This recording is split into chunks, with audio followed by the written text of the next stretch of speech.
Hello, and welcome to Krispy Media's incredible legacy wagon. That's the compressor.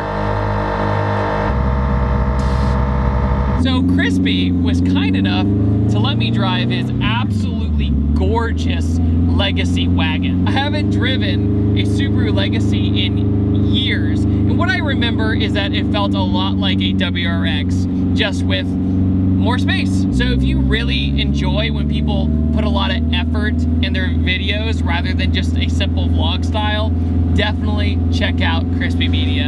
Incredibly nice guy, and this is his car. So why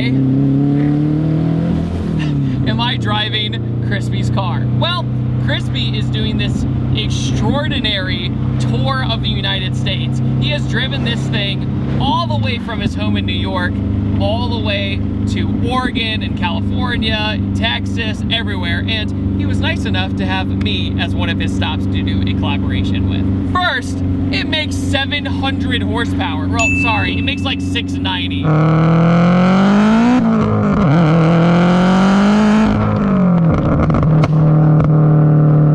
It's got a Magnum block from IAG. Area 1320 also helped put together the car. It's got an AMS intake manifold from the WRX. Also, the top end of this motor is a stage 4 head from IAG as well. So basically the valve train, the bottom end, everything is sorted, and that's why it's able to take all this power. It's got a Deutsch Works fuel system. It's got an airlift suspension kit basically from the WRX as well. You can basically retrofit it to fit here. It's got vibrant titanium exhaust. It's got vibrant clamps. Like, I know that this sounds really weird to geek out over clamps, but vibrant clamps instead of hose clamps, they are the way to go. It's not like the old days with a normal hose clamp where it pops. Holy smokes. It's not like when you use a normal hose clamp, there's that risk of it popping off when you have a big turbo car. Speaking of a big turbo, this has essentially a front mount. If you look through the grill, you can see the turbo peaking there. And Krispy did a carbon fiber grill with essentially a grill delete, and you can see the turbo just poking on through, knowing how much fun you're gonna have as soon as you get in this car. We also have these Recaro seats, which I've never been in these Recaros, and I think these might be my favorite when it comes to driving long distances. It's very comfortable. There's also, I'm not even kidding, there is purple forged carbon fiber in these door cards and in all the interior. Sorry, there's custom Alcantara and suede stitching with purple, and then the outside of it is also this really pretty flake with a purple exterior. So he was able to match literally everything. Like, you get in the car and you're like, yeah, everything works. No corners were cut. And he has the STI genome gauges in the center, which are incredibly rare. Apparently, I learned that today. If you look in the back of the Legacy, there's so much room. It's perfect for Chris because of all the film equipment he uses. He uses freaking like red cameras and very expensive equipment, so it needs to have space, and it can basically dual purpose a role, right? It can be a sports car, it can be a stance car. Only thing though is with his stance and how the camber is, you spin all 4 tires sometimes and you'll smell it. But it's very easy to air up and down in this car. A lot of the times I'm kind of intimidated by a back setup because I'm like, how does it work? I don't know what to do. All he has is 3 buttons. Basically, level 3 is if I need to get over speed bumps. 2 is ride height, which that's what we're at now. We turn the key and boom, it goes into ride height. And then number 1 is, you know, hot boy at the car show. But I can barely get in it. Yes. See, it just went from stance car to like built Subaru race car in 2 seconds. But this is a Garrett GTX Turbo, and GTX Turbos are some of my favorite. It's what's on my 240SX, and they make the best sounds. It's a GTX 3576R, which it's the way to go on these Boxster motors. Not too much lag, but you still get that theatrical experience, while at the same time, burbles. But what I have to keep in mind is that these gear ratios in the Subaru are very short. So when you are kicking into boost, you need to be ready for the next gear. So having this short shifter is a huge help.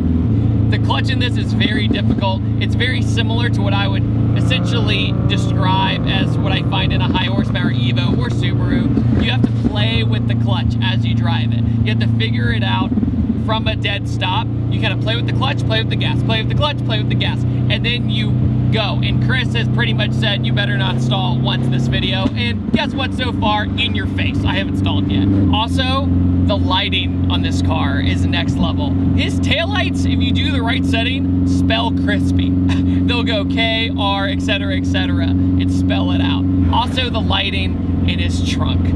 I have to talk about Crispy's trunk. It's one of my favorite things about the car because it gives me the strongest Need for Speed Underground vibes I've ever seen in a car. You pop this trunk and the space is used so well. There's not one area that's like, oh, he didn't finish that. You know, it's a big trunk, but it's got this nice stair set of lights right in between the compressor and the air tanks. So seeing the air tank on display, it doesn't look cheesy, it doesn't look out of place. He just nailed it. Parts of its engine bay has Crispy engraved into it, and the back lighting has custom engraved Crispy on it. Like, he did not cut any corners with this thing whatsoever.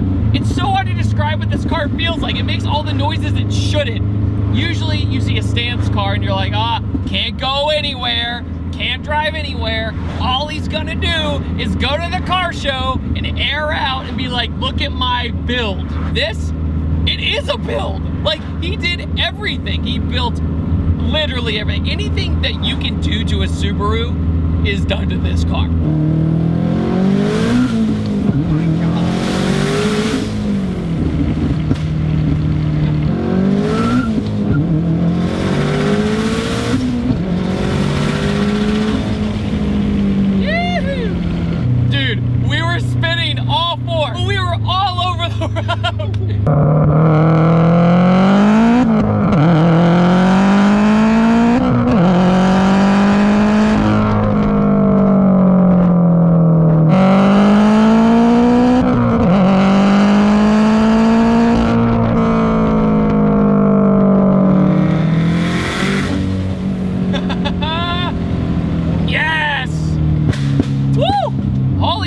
Dude, like, the motor is doing the work.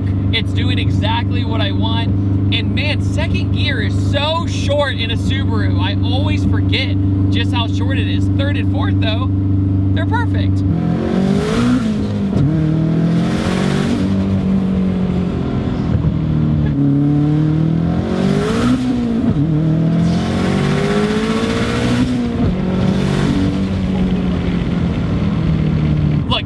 Better than I expected to have this kind of camber on it, but at the same time, if it was a more like square setup, you know, set up with an alignment and everything, I'd be way more ballsy. But you just kind of can't be, because if you notice, every time I do a second gear roll on, you hear tire squeals, and that's because the tires are going, help! You have to play with it like this. I'm gonna stall. No, I'm not. Add more throttle. Stalling. No, nope. You just play with it like this. I don't know what that was, I'm sorry.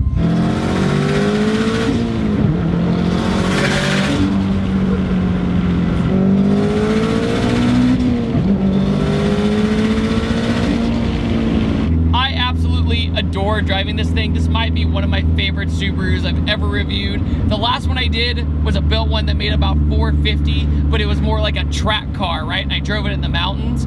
This kind of checks everybody's boxes, right? That checks the boxes of looking pretty, the interior's custom, the stance is custom, the freaking wheels are like everything, like every genre of car culture, and you rolled it up into one car. This is the car. And on that note, I upload every Tuesday, Thursday, and Saturday, and I will see you guys next time. Take it easy and have a wonderful day. Goodbye. This video is brought to you by Patterson Car Care. Get double of premium original detail product for half the price. Head over to PattersonCarCare.com or go to the link in the description below.